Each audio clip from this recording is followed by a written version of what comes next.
Ayy, look, yeah, ayy.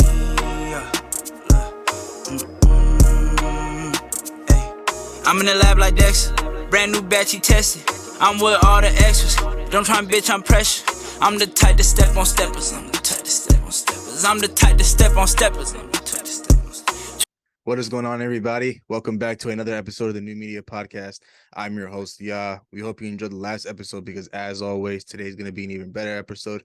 I got the whole crew with me. Everybody's in the house today. And NFL free agency officially opened up. We are about 3-4 days into NFL free agency, and a lot of people have been on the move. And so, of course, we'll be right here to talk about it. Today, we're going to be highlighting a lot of the big free agency transactions that happened in the last couple of days. We'll also be discussing the biggest winners and the biggest losers so far in NFL free agency. And then, of course, we'll go ahead and close things out with the trade that happened between the Chicago Bears and the Carolina Panthers for that #1 overall pick. But, of course, before we jump into today's topics, temperature check. How's everybody doing? Man, it's free agency. It's heating up. It's getting hot. You haven't gained anything possible from this free agency. You lost your GOAT. You lost one of But your you best signed I'm Geno saying, Smith. No, I'm just saying. It's a This better guy option. just comes in so Better negative option than every Jordan Love. episode. No, you It's a signed better Geno. option than Jordan Like, Love. congrats, you gave Geno Smith a contract. Like, Yeah, but he had a better year than Aaron Rodgers, but yes or no? that's such a big win. Like, Hey, I gave Geno. didn't we make the playoffs and y'all sat at home? Like, You y'all literally needed us to played lose, for though. one I'm more- just you played saying, for y'all one more needed us week. to lose. You Y'all played lost. Y'all didn't make the playoffs and y'all lost. Okay, you played for one more week though. What'd you gain? Nothing. I'm done. You gave Geno Smith money. That's the end of it. Draymond Jones, you know what I'm saying? We got some nice pickups, you know. Seattle's moving to the All right, more NPCs, but all right, continue. But yeah, you know, I'm excited to talk about free agency though, man. You know, a couple good pickups here and there. Some teams, you know, they splurge. Some teams got some good additions to their team, and you know, some teams lost some people. So we'll talk about that. Yeah, man, you're just a little bit too aggressive, man. Whenever we start off temperature check, just to see how everybody's doing, you just come in here with straight smoke. But let's go ahead and jump right into it, man. I feel like the first trade we'll be talking about, you know, the first move that, you know, kind of shook up free agency is that Jalen Ramsey moved to Miami. So the Los Angeles Rams and the Miami Dolphins were able to strike a deal last Sunday for Jalen Ramsey, sending him over to the Miami Dolphins for, I believe, a second string tight end, a 3rd-round pick. Jalen Ramsey has already made his presence known in Miami, saying that him and Xavier Howard are now the best cornerback duo in all of football. So thoughts on the trade? I think this one kind of like caught me by surprise because, of course, Jalen Ramsey's name was floated around in terms of the Rams shopping him and looking to see what they can get out of him. But I didn't expect the Dolphins to land him, and this was just a huge move for them. I mean, Jalen Ramsey, he's someone I believe he is from Florida. He's someone that enjoys the entire area. He when he was talking about this move, he's talking about the fact that, you know, I'm coming to a young team with a lot of talent on his defense, and of course, he cited stuff like, you know, the no state tax and the warm weather, and so it seems like he's definitely someone that's going to enjoy coming down to Miami. And you know, they got their #1 corner, and to pair that up with Xavier Howard, now they have someone like Jalen Ramsey, who can go up against a Stephon Diggs and a Garrett Wilson in that same division. They can go toe-to-toe with anyone on that defense now because you have a #1 cornerback. I know last year there was times where he had a lot of down moments, but, you know, Jalen Ramsey's top quality in this league. You know, you can make a case he's closer to being the #1 cornerback in the NFL than someone who fell off. So this is an absolutely huge move for the Dolphins, and I feel like they didn't give up too much to get someone of his caliber. So if we were talking about just even before we get to our winners and losers, I think this was just a big win for the Dolphins. To me, yeah, this was a big win for what they traded Jalen Ramsey. They traded what? 3rd-round pick? You said a 3rd-round pick and a tight end? Yeah, 3rd-round pick and a second string tight end. That bag of chips and a Sprite at the gas station. That's what it was. That's what they sent to the Rams. And I feel like this is very refreshing for Jalen Ramsey to move teams again. I feel like, you know, the Rams are kind of on that downward spiral where they're losing a lot of players on the older side of the ball. Injuries are coming in, and he didn't look particularly too well in games last year, but that was due to a lot of the injuries on that side of the ball and a lot of pieces they were missing. So I feel like, you know, coming to this defense, this young defense that they have, them acquiring Bradley Chubb last year, them having Xavier Howard, and they already actually had a good defense last year, you know, playing games against phenomenal teams, even with missing their starting quarterback, Tua, keeping them in games and stuff. So it was really close, but just adding a top 3 cornerback to your team is phenomenal. I feel like this is refreshing. We're going to see Jalen Ramsey 2.0 bounce back and look great again, you know, and especially coming to this team where, he can be a leader on that young defensive team. He can guide them into, a winning mode. And even offensively, he's going to be going up against Tyreek in practice. That's going to make him and Tyreek better. He's going to be going up against Jalen Waddle in practice. That's going to make him and Jalen Waddle better. Even Tua. Tua's going to be going up against him and Xavier Howard on each side. It's sooner or later, Tua's going to have to get a depth. He's going to start getting better. So I feel like this is a great move for the team. They didn't really give up much. And, you can't say it's a loss already. This is already a win. Just put that in the column. So I feel like it's a great move by them. I just don't understand why the Los Angeles Rams would make a move like this. Like, what? Out of all the people you could have traded, and got in return for a guy like Jalen Ramsey, a third-round pick, and Hunter Long, or that third string, second string tight end, it just didn't make any sense. But of course, I think you guys all said it correctly. I said it right here on the head. This trade was a big win for the Miami Dolphins, and this is something that Jalen Ramsey prayed about during free agency. He during his time towards the end of his stint with the Los Angeles Rams, leading up to this point, he wanted to go to Miami. He went to Florida State, so as he's going back home, pretty much the place he's very, very familiar with. So this is definitely a plus for the Miami Dolphins. Now, this kind of going into next season, a lot of the question marks still are there in terms of, Tua and his health, him suffering 3 concussions. Usually that would, put somebody into retirement and not really back on the football field. But, if he's able to stay healthy and this defense is able to stay healthy, they're going to be a problem. And of course, being in an interesting division where, you're going up against the Buffalo Bills and the New England Patriots and the New York Jets, you got to have defense. You got to be able to lock up a lot of those quarterbacks, like, Josh Allen and potentially Aaron Rodgers with the New York Jets. So it's a good one for the good trade for the Miami Dolphins.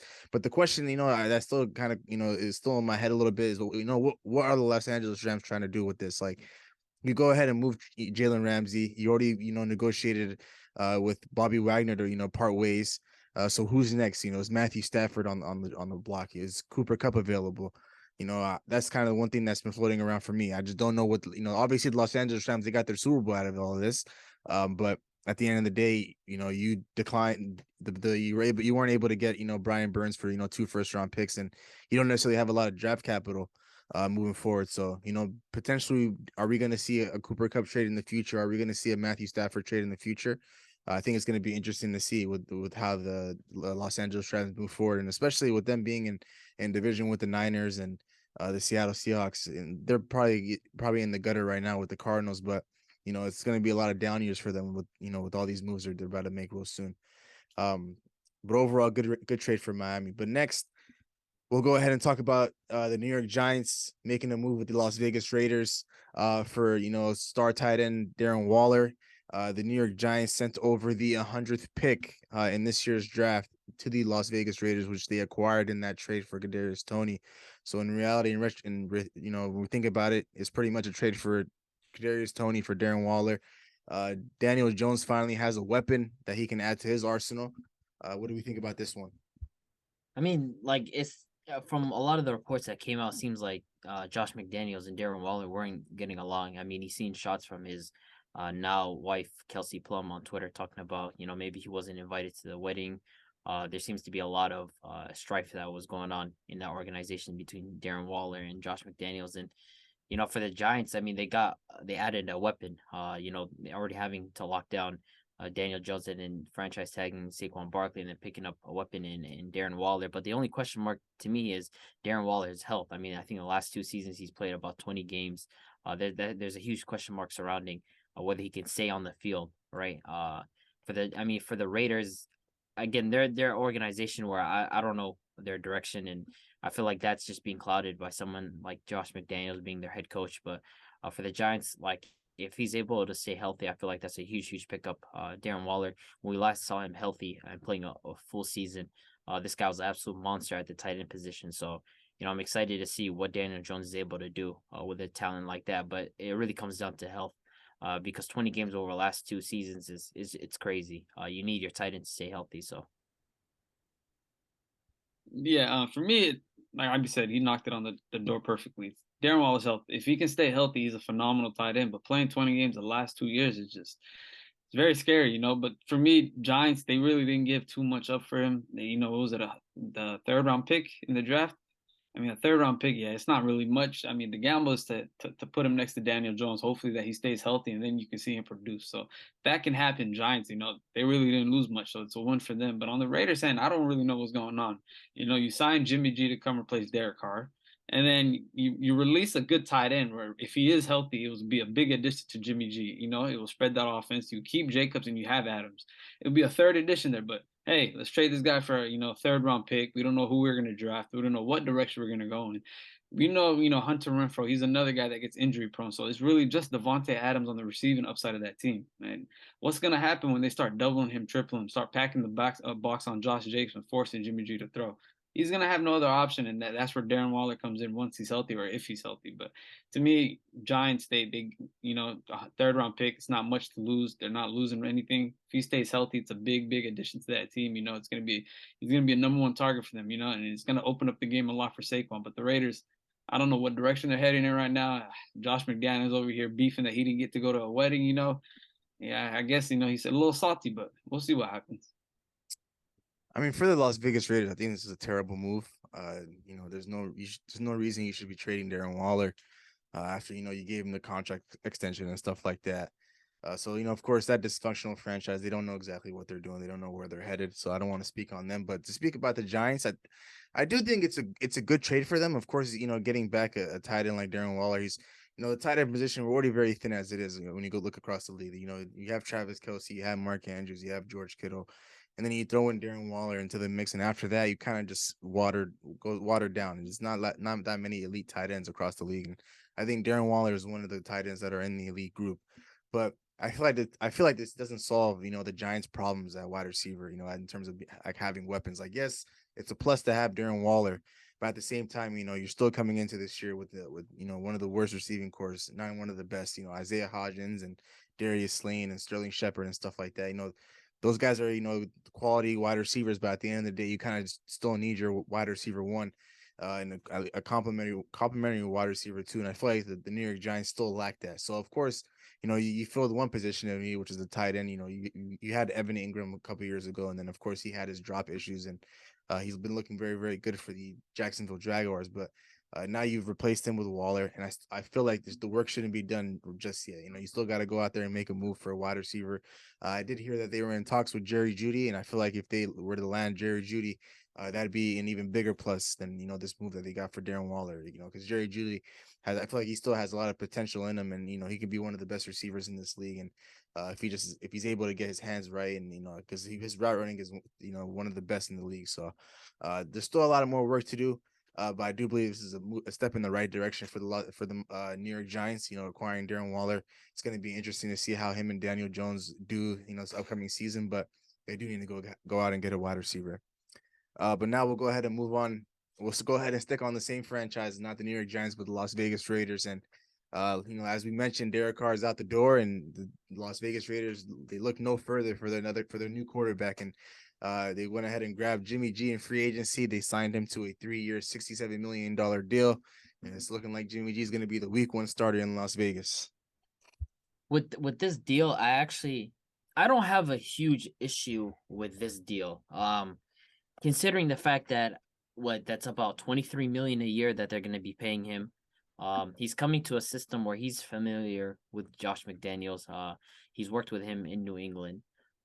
And it can either serve as a bridge quarterback, or it can serve you as a replacement for some time to steady the franchise. I mean, there isn't a huge gap in between Jimmy Garoppolo and Derek Carr in terms of being a quarterback. I feel like they're similar tiers of quarterback in terms of talent and what they offer to franchise, and especially considering the fact that he knows this system and they're not paying him too much money.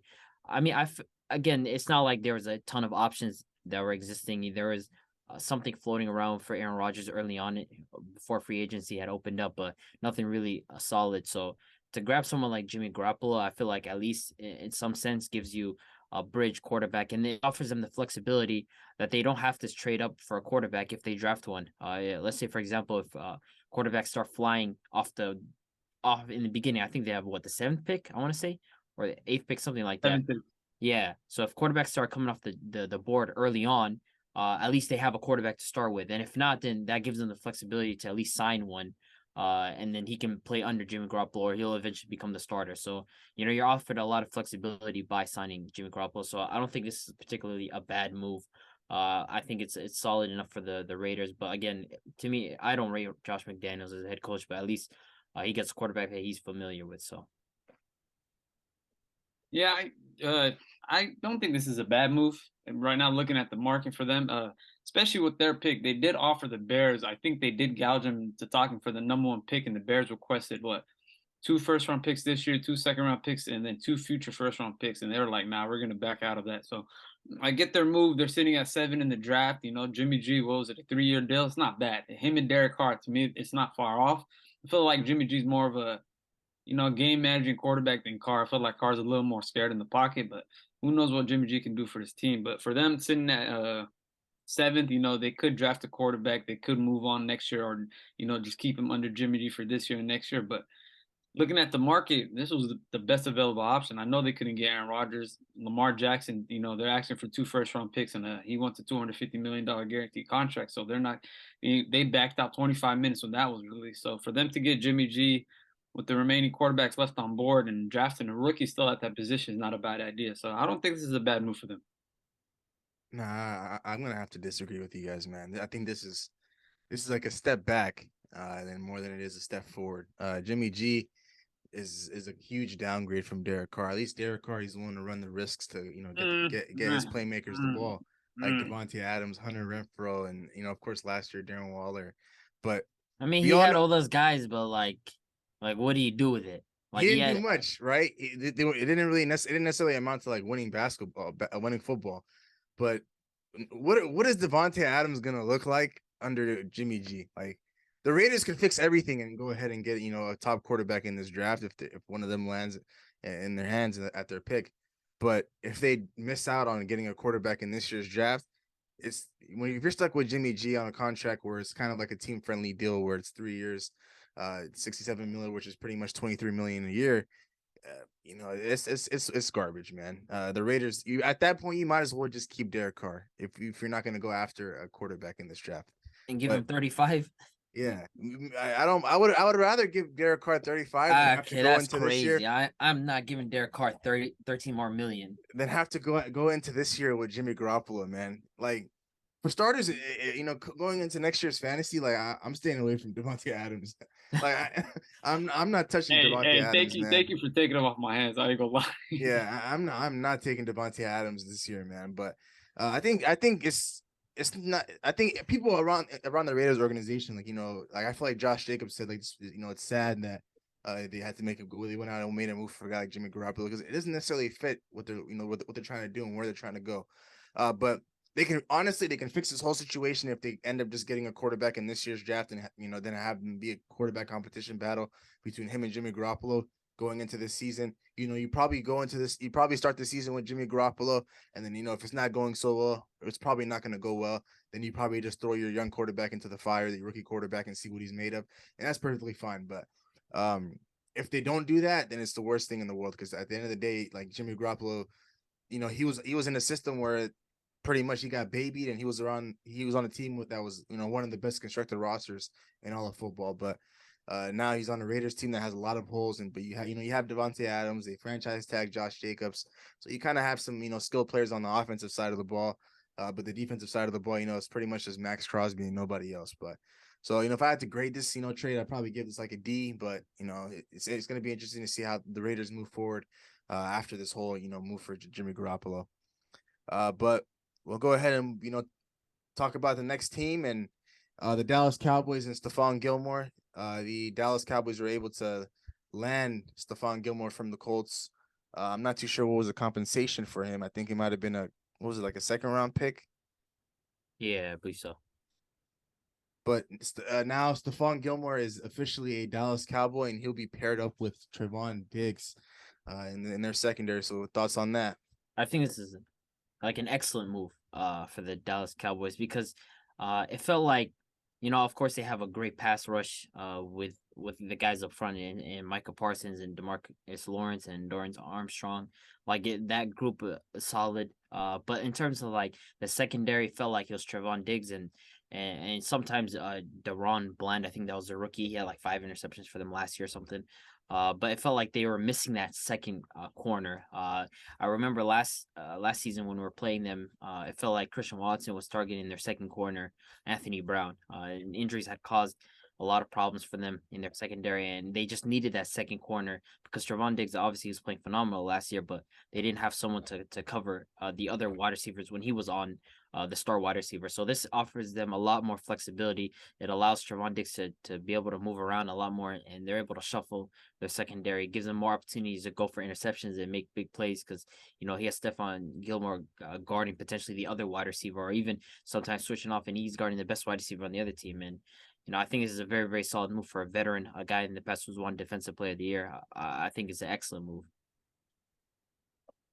I think it's a phenomenal move, especially with Gilmore coming off, the year before an injury and then having the year he had with the Colts. I felt like he played fantastic coming off that injury. So for the Cowboys, just to pick up another guy that's, potentially could be, get another All Pro or be up in that, cornerback standings where he's been at before, it's phenomenal for them. To pair him along Trayvon Diggs on the opposite side is very good, especially with this defense already ranked so high. They already got the pieces on the D line. They're moving great with the linebackers. And just to shore up on that extra cornerback that's an elite talent right there, it's fantastic. So, a lot of the stuff, falls back on the offensive side of the ball, but for them to, keep on stacking up on that defense, keep on fixing pieces on that defense, it just, gives more weapons to the offense to not have too many mistakes. So this is a great move. This is a great move for the Cowboys. I think this is another one of those moves where, it's up there with Jalen Ramsey. I feel like this is a straight win. There's nothing, no loss to it. So good for the Cowboys defense to pick him up. We'll see what the offense does next year. I think it was a good trade. They got Stephon Gilmore for a 5th-round pick in this year's draft. So, of course, when you look at it from that standpoint, it's a win for the Dallas Cowboys. But I think you said it best, Big H. Their problems, the Dallas Cowboys' problems, don't necessarily lie on the defensive side of the ball. They had a top, 5 defense last year, and of course, it was their offense that let them down, with Dak Prescott. But with the cornerback tandem, with Trevon Diggs and Stephon Gilmore, it's going to be a lot of problems for the NFC teams and for pretty much everybody in the NFC, especially the NFC East. When you're going up against the Eagles, you got a guy that can guard AJ Brown, you got a guy that can guard Devontae Smith. You got the guys that can lock up any of the wide receivers in the NFC. So it's a good one. It's a good trade for the Dallas Cowboys. Of course, you give a 5th-round pick. It's not something you necessarily stress too much about. But at the end of the day, a lot of their problems lie on the offensive side of the ball. So I feel like at the end of the day, you made a great move on the defensive side. I think you just have to, figure out what the whole situation is with Dak Prescott. We have a 7-year sample size of who he is as a quarterback in this league. And I feel like at this point, the Dallas Cowboys haven't necessarily addressed that issue with him not being successful in the postseason. So overall, it's a great trade. But, of course, the Dallas Cowboys are going to be the Dallas Cowboys. And we know how that goes come postseason time. But next, we'll go ahead and talk about, the one of the very first, news that broke out in the NFL free agency, and that's with Derek Carr leaving the Las Vegas Raiders after he got released. He signed with the New Orleans Saints. I believe he signed with the Saints on a 4-year deal that was worth up to $150 million. So now, instead of asking you guys' thoughts, the question that I ask you guys is: does this signing make the Saints, playoff contenders? I think, considering the fact that Tampa Bay is going to drop off in that division, I feel like it does give him the opportunity. Like Derek Carr, I don't rate him highly as a quarterback, but I feel like it's enough to at least get him into the playoffs. I mean, you saw the situation the last 2 years with quarterback play, with Winston constantly being hurt, and then Taysom Hill coming in, and then you had Andy Dalton, who was giving them inconsistent play whenever he would start. And so at least with Derek Carr, they get an upgrade in some sense at quarterback. But still, for me, it is a move where they do get an upgrade at quarterback, but paying someone $37.5 million every year as your starting quarterback, I feel like the expectations should be higher. But really, with Derek Carr, what can they really expect? I feel like it's going to be somewhat of the same situation with the Raiders, where not last year, but in previous years, where they're expecting him to just get them to the playoffs, and that's pretty much it. I think that's what this signing signifies for the Saints. I don't know what else he can really offer them. They're not gonna make a really deep run. They do have a potential to win this division considering how bad it's fallen off, but outside of that, I don't expect much. You know what? This is where, Derek Carr's better than Andy Dalton. I've been disrespected Derek Carr a lot, but he's better than Andy Dalton, Taysom Hill, and he's better than James Winston. If this team can stay healthy with the options that they got with Michael Thomas on the, coming back, him extending, he's the one that actually wanted Derek Carr to, come to the team. He pushing for that. He wanted, let's go get Carr. Let's bring him over. So, if Thomas is healthy, they got Olive on the opposite side. Kamar's back for another year, and they just signed Jamal Williams. Offensively, if it gets clicking, like this team might be able to do something, especially in that division where, the Panthers on a rebuild, Tampa Bay losing Brady, cutting Fournette, losing a couple of guys on the defensive side of the ball. They could look like they're about to be on another rebuild. And Atlanta, same as them, young team coming up. I like Atlanta. I think they might compete. They got some pieces. I like the running back they got over there. They might draft another receiver, pair him alongside, what's the young kid's name again? Drake London? Drake London. Yeah, pair him alongside Drake London. We'll see what happens with them. But, the Saints team, to me, on the defensive side of the ball, I feel like they're far better than a lot of teams in that division. And now offensively healthy, Kamara, Jamal Williams, Olive, Michael Thomas, Derek Carr, you really don't got to put too much pressure on him. Michael Thomas restructured his deal, right? Yeah, he restructured his deal. I think it was a 1-year extension, right? Or 1-year extension. He'll be a free agent in 2024 offseason.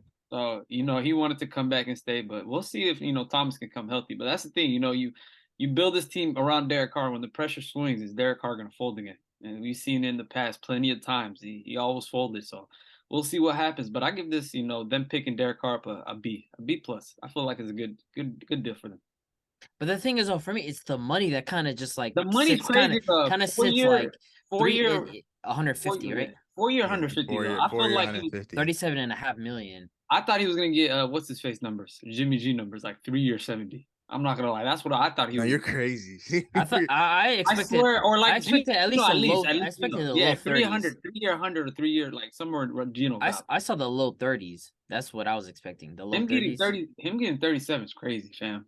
I mean, you gotta understand though, like you got the quarterback market is very, very thin and it's very, very dry. And then, Derek Carr's, when he was available, he's one of the best quarterbacks that were available.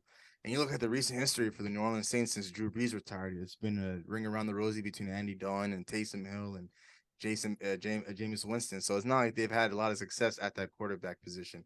Now, do I agree with this signing? Like, am I going to grade it like an A plus? Like, no, not necessarily. I think this is it's going to be a 1-year experiment in terms of how serious they're going to be as a team, and how serious they're going to be as a franchise.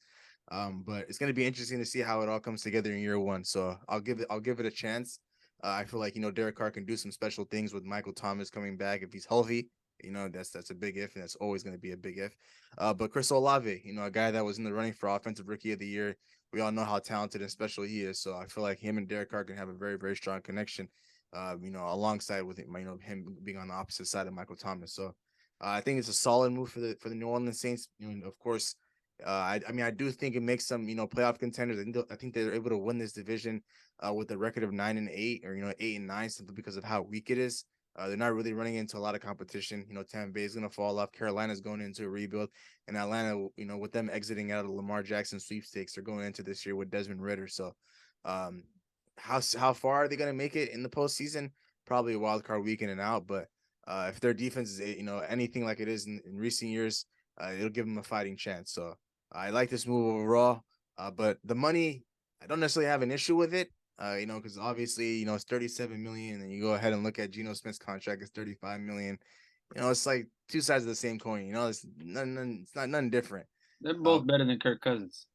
I don't know about all that, but I swear to God, that's a bit extreme. But I swear to God, it's overall it's a good deal. But on the topic of Geno Smith, he's the next quarterback that got a deal before free agency opened up, and the Seattle Seahawks were able to lock him down on a 3-year. 105. Yeah, 105 contract, $105 million contract extension. So he will be getting $35 million a year. So, thoughts on this one? I think also there's a clause within his contract. It's a lot of incentive based though. Yeah, and in his contract, it allows them to escape the contract after like a year or something. I think it's 2 years. 2 years after Yeah. the second year. So. After 2024, 2025. I think because there's a clause that allows them to basically get off scot-free with the contract. So it allows them to at least see how far Geno and his experiment goes. I mean, they saw how well it worked last year, and Geno Smith isn't a quarterback that has a lot of mileage on him, so it's not like as if they've signed a veteran, like a very old quarterback that has like years on him. It's a guy that's relatively been a backup his entire career, and he's came in, he's already gotten familiar with the system, and they're only expected to get better from this point on. So this deal allows him to essentially see how far Geno Smith can take them, and what can they build around him, and whether this offense is built based on his success or was last year a fluke. It gives them time to eventually see that. So I have no problem with this deal. I guess this is what the market is dictating for quarterbacks, so you just have to pay him it. Yeah, I'm happy we re-signed my guy Gino. I've been preaching about him all year long. Y'all been telling me, hey, you guys gonna draft another quarterback, yada yada yada. It doesn't count. Even if he throws 4,000, if he makes playoffs, y'all still gotta draft another quarterback. It's a whole lot of hate towards my guy, and I feel like he's earned this contract. But with the kind like Abdi was explaining how the contract is built and made, there's a lot of incentives in there. There's after I think it's the second year where you can get scot-free off his contract, so it really helps us, and coming into this year, we're only getting better. We're gonna, draft our youngest. We're signing free agents, and we got some money in the pocket. So we got the 5th pick, we got the 20th pick, and we got like 4 or 5 other picks in the second rounds and third round. So we stocked up in the draft, and for us, like I said all year long, it's only gonna get better from this year on. And especially with our defense, especially with our young offense, it's perfect for Gino. He doesn't have that much mileage on him. You really look at it, he's played what 2 to 3 full seasons. Other than that, he's been relaxed. He's been a vet on the bench. He's been helping out along all the time. He's been behind Russell Wilson. He's been learning from Pete Carroll. So, hey, next year, I can't wait. So that's all I got to say. Yeah, he's Better a journeyman. better situation than a lot of quarterbacks in this room right now. I ain't gonna lie. He's a journeyman, but he earned himself this deal. I like that it's a very, very team-friendly deal. This is very, very helpful for the Seattle Seahawks. Being able to get out of that contract in 2 years isn't so bad. When you look at it in the grand scheme of things, it being a 3-year deal. But I think it's the right move for the Seattle Seahawks. I hope they stick with it. Don't go out there and draft a quarterback in this year's draft. Stick to the game plan. Go fix your position of needs, and on the defensive line and stuff like that. Don't go out there and draft a quarterback with that top pick and then kind of just have to wait with that. When's your guys' next pick? Like 20? 20. Yeah, 20. And then hopefully, your pick at 20 just pans out. There's no need to go ahead and draft it, with one of the top quarterbacks. It wouldn't necessarily be the worst thing in the world. But if Jalen Carter and Will Anderson are up on the board, you got to go out and go grab them. But I think the Seattle Seahawks, this is pretty much the writing was on the wall all season long. The way things were going this entire season, with them making the playoffs, 1 year removed from losing Russell Wilson, their franchise quarterback, for so long. It was pretty much signed, sealed, and delivered for Geno Smith. There was no question mark in my mind that he wasn't going to get an extension from Seattle. I was thinking it was probably going to be a franchise tag to begin with, and then they were probably going to negotiate a deal. But when Geno Smith signs on the dotted line for this team-friendly deal, you can't necessarily pass up on it. So I think it's a much bigger win for the Seattle Seahawks franchise than it is for Geno Smith, because if Geno Smith doesn't necessarily perform well, obviously he's not going to hit his incentives, and then eventually he won't be on the roster anymore. But you never know. Geno Smith might be getting better and better. Like Big H said, he doesn't necessarily have a lot of mileage on him. So with all the being under Russell Wilson for so long, he has a lot of experience. Being around this league and how to play the quarterback position. So he might be better than what he was last year. I mean, me and Abdi might fair to disagree to that, but I guess we're just gonna have to wait and see. With that being said, biggest winners and biggest losers so far in free agency. So I'm gonna pick one from each. So I'm gonna go with one of my winners from this is the Carolina Panthers. I feel like with them, if there's just been them finding just good value in players in the sense of they got Miles Sanders on a pretty good deal. They got Hayden Hurst and they got Von Bell, and then they got rid of like dead money going into free agency. Of course, previously with Christian McCaffrey when they traded him away, and then DJ Moore in that move to Chicago. And I feel like this team is starting to find its identity, and they're allowing, and they got Andy Dalton to basically serve as like a veteran quarterback for them. And I feel like that's a move that it looks like the Carolina Panthers have like a clear direction where they're going in terms of the rebuild. They're finding good deals and good value players in different positions, and they're starting to build an identity of what they want. So they're one of my winners. For me, the loser this free agency, or one of the losers of the free agency, has to be the Kansas City Chiefs. No question about that. I mean, you lose Orlando Brown, right? One of the top offensive linemen in the entire NFL, right? And then you replace him with Jawan Taylor for more money, who's basically unproven. And it isn't just the fact that they lost Orlando Brown and they replaced him with a backup who's not as proven as him for more money, but they lost him to probably your biggest like rival, or the biggest threat in the entire conference, in the Cincinnati Bengals. I mean, not only that, like, you lose Juju Smith, and this isn't me saying Juju Smith is this crazy wide receiver one, but at the same time, how reliable is having Kadarius Toney as your wide receiver one when he's so injury prone? And of course, Mecole Hardman, he's still on the open market. And so it seems like the Kansas City Chiefs they're starting to lose pieces. To lose a guy like Orlando Brown, I understand Patrick Mahomes is still Patrick Mahomes, but we're going based on what they've gained and what they've lost in this free agency. And it seems to me that they're one of the biggest losers in this free agency. So For me, biggest winners, I'm going with Chicago Bears, man. I'm telling you, Justin Fields, man, they equipped that defense and the offense, and they stocked up on draft picks in the future and this draft. So, they signed Tremaine Edwards, they signed TJ Edwards from Eagles, they signed Nate Davis, offensive line from the Titans. They got the 9th pick this year, the 62nd pick this year. They got the 2024 first round pick from the Panthers and another 2025 second round pick. Picked up DJ Moore and DeMarcus Walker from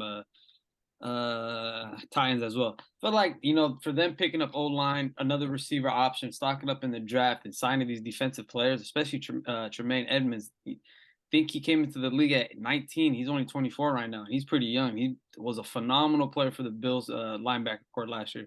Especially, TJ Edwards as well, another big piece to the Eagles defense. He was a great linebacker for them as well. And just getting DJ Moore, number one target for, Justin Fields. Who knows what they can do in this draft? There's a lot of positions they can pick up on that 9th pick. They can go cornerback, with Witherspoon, or they can, pick up a receiver, or stock up on online and protect Justin Fields, give him some more options to, protect himself. But I really like what the Bears did going into this offseason. They came with a plan and they executed very well. So we'll see what happens with them. And losers for me, man, Baltimore Ravens. They ain't make one single move. Not one move. They did Lamar dirty. They didn't get no other option to help him. No O-line option to, protect him. No receiver option. They're still playing with me. I'd be at receivers right now. We're at the X. He's at the Z. We're still there. And it's embarrassing. They didn't make no moves whatsoever. What are they doing? I did mention the Chiefs, them losing Orlando Brown. That happens. He wanted out.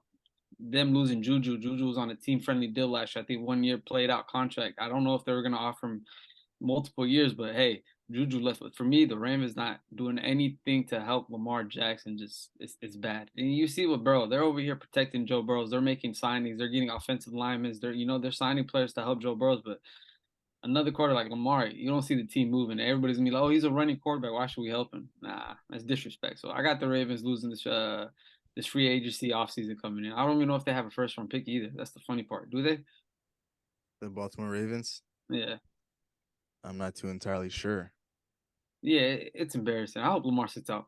I really do. He's coming into the season again empty-handed with no help. And then they're going to expect him to do everything. So, nah, I got them losing.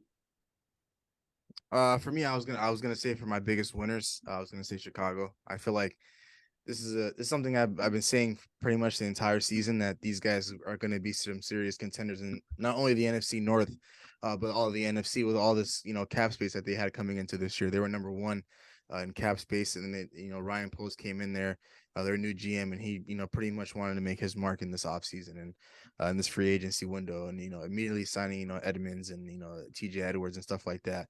So they're pretty much adding to the Chicago Bills, Chicago Bears, team. But I don't want to speak about them too much. I think Big H said everything I was gonna say. I do want to speak about one of the losers so far. I'll speak about two. One being the Cincinnati Bengals. They lost both of their safeties, although they did pick up Orlando Brown from the Kansas City Chiefs. I think losing Jesse Bates and Von Bill in your as your safety duo it's gonna be a very very huge loss.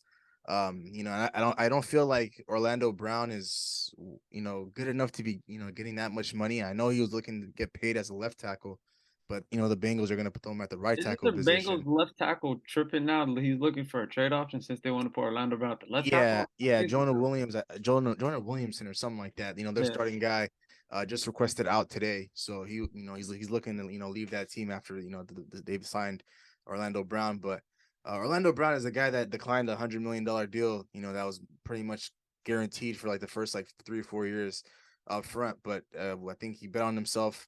I think that deal was with the Kansas City Chiefs, and then of course the Kansas City Chiefs decided not to bring him back and just let him walk. And so, obviously the main goal is to protect Joe Burrow, but at the same time, you kind of want to keep that same core intact. That defensive core that pretty much got you to 2 AFC championship games, that got you to, a Super Bowl. So I believe, losing Jesse Bates and losing Von Bill is going to hurt a lot. I heard that they're in the mix for CJ Gardner Johnson, so if they're able to land him, then pretty much, you take care of one position and, you probably just sign another guy to fill in that next one. But if you don't necessarily land him, it's going to be some big, very, very big problems on the defensive side of the ball in Cincinnati. And two, it sucks to say, one of the biggest losers so far in this entire free agency is Lamar Jackson. Because at the end of the day, you look across the league, and you gotta understand like what's you gotta ask yourself what's next for Lamar Jackson. You look at it. You look at all these teams that are signing quarterbacks like Jimmy Garoppolo, and you see Daniel Jones getting extended. What team is going to go out there and kind of make an offer for a guy like Lamar Jackson, knowing that if you give him, everything that he's asking for or something even relatively close, that it comes with, 2 first-round picks. So I feel like right now teams are a lot very, very hesitant in making a move for Lamar Jackson. And, as of right now, as the way things stand, the Ravens are, they're probably smiling and they're thinking that they're going to win when this is all said and done. But I think eventually, I don't think they're going to end up winning. I think Lamar Jackson does end up walking, whether it's, next off season, or he sits out the entirety of this season, or somehow some way they come to an agreement on the money he's looking for, which I highly doubt. But as of right now, it's looking very very scary for Lamar Jackson's future. Going into this upcoming season, I don't think we see Lamar Jackson play anywhere. I think he takes the Le'Veon Bell route and he sits out for majority of the season, and until the Baltimore Ravens say hey, it's time that we go ahead and move you, and they find a trade suitor for him, and then they move on from there. So those are my top 2 losers. Bengals being the heavy one, and then of course Lamar Jackson, simply because of just the way the whole free agency market has been going. But Chicago Bears, man, they're getting better and better. And then I look at another team in my division, like the Detroit Lions, who they're signing a lot of guys. They signed David Montgomery from Chicago, so now they have like a nice little backfield, with him and Swift. So it's going to be a lot of competition in that division, and especially when hearing the news of Aaron Rodgers going to the New York Jets, or intending to play for the New York Jets for this upcoming season, leaves the door wide open for a lot of teams, for those other teams. And then speaking of my own personal team, we haven't really made any moves like anything crazy like that. We've just been losing a lot of guys that have been on the roster for quite some time. So it's going to be interesting to see what these next couple of weeks, in these next couple of weeks, what we cook up. But and then we have the draft coming around really, really soon in April. So we're gonna have to wait and see till then. So then we'll go ahead and move on to the trade that happened between the Chicago Bears and the Carolina Panthers. I think it happened like last week. So pretty much, the Carolina Panthers are officially on the clock. On draft night, they received the number 1 overall pick from the Chicago Bears. I believe the draft compensation was like a lot of first-round picks, a lot of second-round picks, and then they ended up throwing in DJ Moore into the mix. So thoughts on that? I feel like this was a win-win trade in my opinion. This gave Carolina the choice of making any quarterback decision that they want. Whether they want to go with CJ Stroud or Will Levis or Bryce Young or Anthony Richardson. It gives them the opportunity to go in any direction, and Frank Wright has the choice of making whichever quarterback he wants fit the mold of the team that he's building, so he can truly start a rebuild with this draft class. So I feel like this was a good move. Of course, you lose a solid wide receiver in DJ Moore, but at the same time, you get a quarterback that you're able to build your team around. So I mean that's a genius move on their end. But for Chicago, I mean they got exactly what they wanted, right? They don't need to draft a quarterback that high. They already have Justin Fields, who they believe in. So, now this gives them a lot of freedom to be able to make as much moves to build around a guy like Justin Fields. They're already starting to build out their wide receiver room, and now they can rebuild that offensive line and that defensive line. And I think this trade kind of sets up them well both now and in the future. So I feel like this was a win-win for both teams. But if I had to say there's a winner in this side, I would probably lean more towards Chicago, because now they have a lot of opportunity to just build around Justin Fields, and especially key areas where they have weaknesses like their offensive line. They already kind of fixed up their wide receiver room, but now they have a lot of flexibility. So it's a very, very big win. Yeah, to me, both teams win-win. Like I'm gonna agree with Abdi. For me, it's the Bears. If it was like a true run on the side, I'm gonna pick the Bears. And I already explained the Bears part, but let me speak about Carolina, man. For them, drafting, moving up to number one, like it's perfect for them. They set their future with a quarterback. And going back to 2018, Cam Newton started 14 games, Taylor Heineke started a game, Kyle Allen started 2 games. 2019, Kyle Allen started 12 games, Cam Newton started 2, Will Grill started 2. 2020, Bridgewater started 15, PJ Walker started 2. 2021, Sam Darnold 11, Cam Newton 5, PJ Walker 1. And then we go on to 2022, they started Baker Mayfield 6, Sam Darnold 6, PJ Walker 5. So the last 5 years to me, man, it's just been nasty. The quarterback room for them is just feel like that's been the downside for them every single time. It's just been the quarterback's been holding them back. They had talent. They had DJ Moore. They had Christian McCaffrey. They had a nice team, especially last year. Look, with the run game and everything, looked, pretty phenomenal. The defense was playing pretty great. And them drafting, moving up to one for me, it's perfect. You get your set quarterback for the future. They picked up Shy Tuttle from the Saints. They picked up Von Bell from the Bengals. So they stacked up, pretty good on the defensive side of the ball. You lose Sam Darnold, but you're going to end up with Bryce Young, C.J. Stroud, Will Levis, Anthony Richardson, one of the elite quarterbacks coming into this draft. So for them, the future is, it's looking well. They pick up a good quarterback, and they already have a great old line. So we'll see what happens. And they added Miles Sanders to that team as well. So the run game is going to be looking phenomenal. But we'll see what the receiver options they can sign or pick up in the draft. But other than that, both those teams, man, they made moves that are going to better their team for the future, especially the Bears.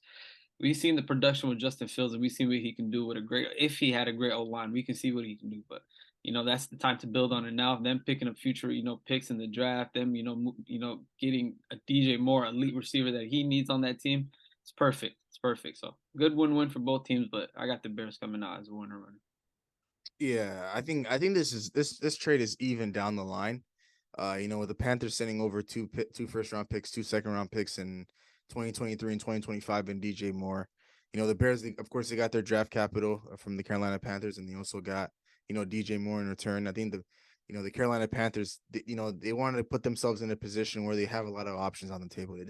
They don't necessarily want to be forced to take the best available quarterback that's left on the board. In comparison, being number one and you have all the quarterbacks laid out there in front of you, you have enough time leading up to the draft to make a move, to watch the film and then, make a final decision in terms of what quarterback you want to go with in terms of like Will Levis, CJ Stroud, Bryce Young, Anthony Richardson. You can choose many of those guys for who you want to lead your franchise for the next, 4 or 5 years. But for the Chicago Bears, this acquiring DJ Moore is pretty much like, the icing on the cake, simply because going into this year's free agency class, there's not many, talented wide receivers. The top guys were Juju and Allen Lazard and Jacoby Myers. So, the wide receiver class for this year's free agency, it was pretty weak. So if you're able to go ahead and get a guy like DJ Moore, it helps a lot, because then you move Chase Claypool to the 2. I think he can be a very solid 2 for this team, and then you still have Darnell Mooney on this roster. So I think in the grand scheme of things, all in all, it works out for both teams. But it puts a lot more pressure on the Carolina Panthers, in my opinion, though. Of course, as I said, you have all the quarterbacks lined up, ready for you to pick one from that list. But you gotta do your homework. You gotta do a lot of your research and scouting these guys and to really see who's like has the craziest potential, who can who's NFL ready right now, or a season from now. So overall, I think it's a win-win situation for both teams. Both teams got what they wanted out of this. For the Carolina Panthers, though, I feel like they could have avoided this whole situation if they just, stuck with the Lamar Jackson sweepstakes. But, with Frank Reich coming in, the new head coach, I'm sure he wanted to go in this direction. And, I respect the Carolina Panthers organization for, pulling the trigger and not being scared. So, the Chicago Bears got gifted that number 1 overall pick. And look what they turned it into. Thanks to the Houston Texans for all this, man. They legit set these guys up for success. Doesn't make any sense, man. All you had to do was lose that last game against the Colts, and then you would have that number one overall just pick. wanted to act up, bro. Yeah, and they just wanted to go out there and play some winning football. And Lovie Smith's last game as a head coach, but of course, free agency is still going on. Of course, we'll be right here to talk about all the pending moves and everything that's going to happen within these next couple of weeks. And then, of course, we'll go ahead and shift our focus to, NBA and the NBA playoffs. And after that will be the NFL draft. But with that being said, any final words before we sign off here? Damn, I'm losing Aaron Rodgers, bro. It's really over. Yeah, I know it hurts. That's tough. Yeah. That's tough. But I'm gonna send you some ice cream, bro. You can, a big old jug. You feel me? It's gonna last you like 3 to 4 months till the season starts. I appreciate that, buddy. man, of course, Aaron Rodgers, we'll talk about him real soon once that move becomes official. But he will no longer be a Green Bay Packer, and I'm very, very excited about that. But with that being said, we'll go ahead and close things out here. Thank you so much for tuning into today's episode. I really appreciate your love and support. We'd greatly appreciate it if you like, comment, and subscribe to our YouTube channel at New Media Podcast. And for those of you that are watching us on YouTube, all of our social media handles will be at the end of this video. And if you're listening to us on Apple and Spotify, if you go to our Instagram page at New Media Podcast, you'll be able to navigate yourself to all of our social media handles there. So once again, thank you so much for tuning in. And of course, we'll see you guys in the next one. Peace. Record a new hit, then we making us a film. Wouldn't sign a deal if I got a couple mil. Been in the lab, now they throwing out deals. Me and now Lakes, now that's overkill.